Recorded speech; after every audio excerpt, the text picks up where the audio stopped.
दोस्तों, मोदी सरकार के तीसरे कार्यकाल का पहला बजट पेश हो गया है। तो क्या कुछ बीजेपी सरकार के बजट में आम इंसान के लिए और क्या महंगा हुआ, क्या सस्ता हुआ, ये सब हम जानेंगे बिल्कुल सरल भाषा में।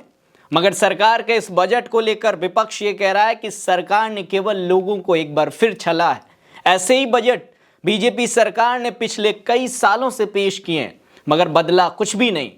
आम आदमी के लिए, किसान के लिए, युवाओं के लिए सरकार ने कुछ भी नहीं किया। मगर दोस्तों, अब देखना यह है कि इस बार के बजट में क्या कुछ आम इंसान के लिए, क्या कुछ आपके लिए। तो देखिए दोस्तों, इस बार के बजट में जिस पर सरकार का सबसे ज्यादा फोकस था वो है टैक्स। इस बार के चुनाव में भाजपा को मिडिल क्लास से सबसे बड़ा धक्का मिला है, क्योंकि हर बार टैक्स को लेकर ही सरकार को घेरा जाता है। यही वजह रही कि इस बार के बजट में इनकम टैक्स को लेकर राहत दी गई है। हम न्यू टैक्स के बारे में बात करेंगे दोस्तों, मगर उससे पहले हम ये जान लेते हैं कि इस बार बीजेपी सरकार ने क्या क्या सस्ता किया है और क्या क्या महंगा किया है।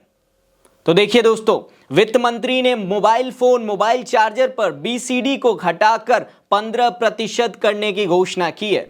सोने और चांदी पर सीमा शुल्क घटाकर 6% और प्लेटिनम पर 6.4% किया है। मंत्री ने कैंसर के इलाज में इस्तेमाल होने वाली 3 और दवाओं पर सीमा शुल्क छूट की घोषणा की है।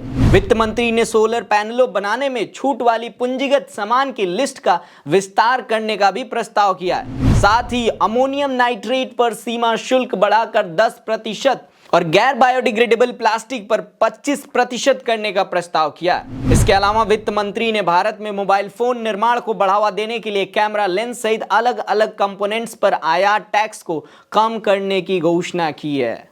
दोस्तों, ये वो चीजें हैं जो इस बार बीजेपी सरकार, वित्त मंत्री ने सस्ती की। मगर सवाल ये है कि क्या ये चीजें एक आम इंसान की जिंदगी से ताल्लुक रखते हैं? एक आम इंसान जो गांव देहात में बैठा है, उसके लिए इस बजट में क्या कुछ खास है, उस पर भी आएंगे दोस्तों। मगर उससे पहले आप ये देखिए कि केंद्र सरकार ने बजट में सोने और चांदी पर सीमा शुल्क घटाकर 6% कर दिया, प्लेटिनम पर 6.5% करने का प्रस्ताव दिया है, मोबाइल फोन पर चार्ज कम कर दिया है, यानी अब मोबाइल फोन और सस्ते मिलेंगे।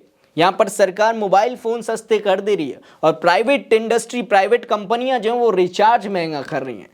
तो किसे फायदा हो रहा है इससे दोस्तों? सवाल ये बहुत बड़ा है। हालांकि वित्त मंत्री ने कहा कि छात्रों को मॉडल स्किल लोन का लाभ दिया जाएगा। इसके लिए छात्रों को 7.5 लाख रुपए लोन देने का ऐलान केंद्र सरकार की ओर से किया गया। इसमें 25,000 छात्रों को फायदा डायरेक्ट तौर पर पहुंचेगा और जो छात्र पैसों के अभाव से अपनी पढ़ाई पूरी नहीं कर पाते हैं, वो अब पढ़ाई पूरी कर सकेंगे। बजट भाषण में वित्त मंत्री ने बिहार के लिए खास ऐलान किया। वित्त मंत्री ने बिहार में 3 एक्सप्रेसवे बनाने का भी ऐलान किया है। इसके लिए 26,000 करोड़ खुद केंद्र सरकार से आवंटित किए गए हैं बिहार के लिए। बजट में कहा गया है कि दरभंगा, नालंदा सहित अन्य जिलों को केंद्र सरकार के इस कदम से व्यापक स्तर पर फायदा पहुंचेगा। वहां के युवाओं को इससे फायदा पहुंचेगा। मौजूदा समय में बड़ी संख्या में बिहार के युवाओं को रोजगार के लिए महानगरों की ओर से रुख करना पड़ता है। मगर दोस्तों, नीतीश कुमार का जो विशेष राज्य पाने का एक सपना था, वो सपना मात्र ही रह गया। बीजेपी ने साफ तौर पर कह दिया कि हम बिहार को विशेष राज्य का दर्जा नहीं दे सकते। अब देखना यही कि नीतीश कुमार इतने पैकेज से खुश होते हैं या फिर कुछ बगावत करते हैं। मगर दोस्तों, बजट पर हम वापस आएंगे तो रोजगार पर 3 प्रमुख योजनाओं की घोषणा की गई है। वित्त मंत्री ने कहा कि उच्च बहुराष्ट्रीय कंपनियों में युवाओं को 5 साल इंटर्नशिप की सुविधा मिलेगी। इस दौरान उन्हें आर्थिक सुविधा भी उपलब्ध कराई जाएगी। ट्रेनिंग के दौरान होने वाले खर्च को कंपनी CSR फंड से दिया जाएगा। हालांकि रोजगार को लेकर पहले भी इसी तरह के दावे किए गए थे, लेकिन कोई बड़ा बदलाव देखने को नहीं मिला था। अब देखना होगा कि इस बार का बजट जनता को कितना फायदा पहुंचाएगा। मगर दोस्तों, इसके अलावा पहली नौकरी करने वाले जो लोग होंगे, उनको लेकर सरकार ने यह कहा कि 1 लाख रुपए से कम सैलरी होने पर EPFO में पहली बार रजिस्टर करने वाले लोगों को 15,000 रुपए की मदद 3 किश्तों में सरकार की तरफ से मिलेगी।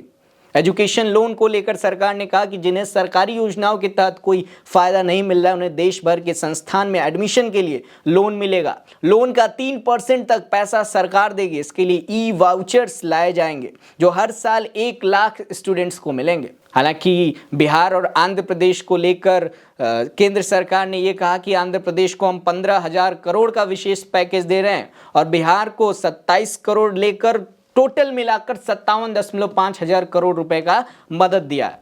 मगर जिन बैसाखियों के सहारे बीजेपी सरकार टिकी हुई है वो देखना यही है कि वो नीतीश और नायडू इस बजट से खुश होते हैं या नहीं। वहीं दोस्तों, किसानों को लेकर जो सरकार ने घोषणा की उसमें कुछ खास घोषणा तो नहीं थी, मगर यह है कि 6 करोड़ किसानों की जानकारी लैंड रजिस्ट्री पर लाई जाएगी।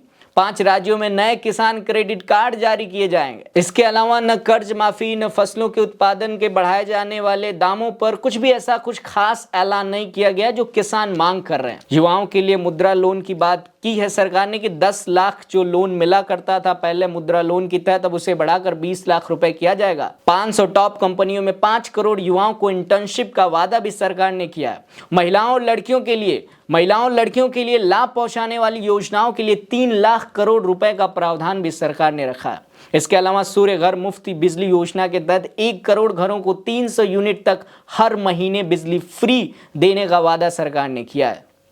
दोस्तों, ये वादा है, अब देखना यही है कि आने वाले समय में ये वादा जो है धरातल पर उतर पाता है या नहीं, या फिर ये वादा कागज में ही रह जाता है।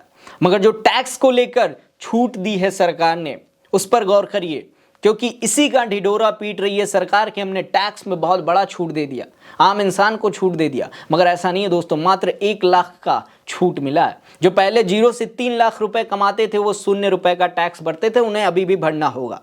और अब 3 से 7 लाख रुपए कि जिनकी आमदनी है वो 5% भरेंगे। 7 से 10 लाख रुपए कमाने वाले 10% टैक्स, 10 से 12 लाख रुपए कमाने वाले 15% टैक्स, 12 से 15 लाख रुपए कमाने वाले 20% टैक्स और 15 लाख से अधिक जिनकी आमदनी है जो कमाते हैं वो 30% टैक्स पे करेंगे दोस्तों। वहीं दोस्तों, जो पुरानी टैक्स रिजिम थी उसमें यह था कि 0 से 3 लाख रुपए जिनकी आमदनी थी वो 0 पे करते थे और अभी भी करेंगे। 3 से 6 लाख रुपए कमाने वाले 5% करते थे, 6 से 9 लाख रुपए कमाने वाले 10%, 9 से 12 लाख रुपए 15%, 12 से 15 लाख रुपए 20%, 15 लाख रुपए से अधिक वाले 30% पे किया करते थे। और अब यही आंकड़ा 3 से 7 हो गया है, 7 से 9 हो गया है, 9 से 12 हो गया है। तो कुछ खास नहीं, बस 1 लाख रुपए का जो टैक्स का अंतर है वो घटा दिया है सरकार ने।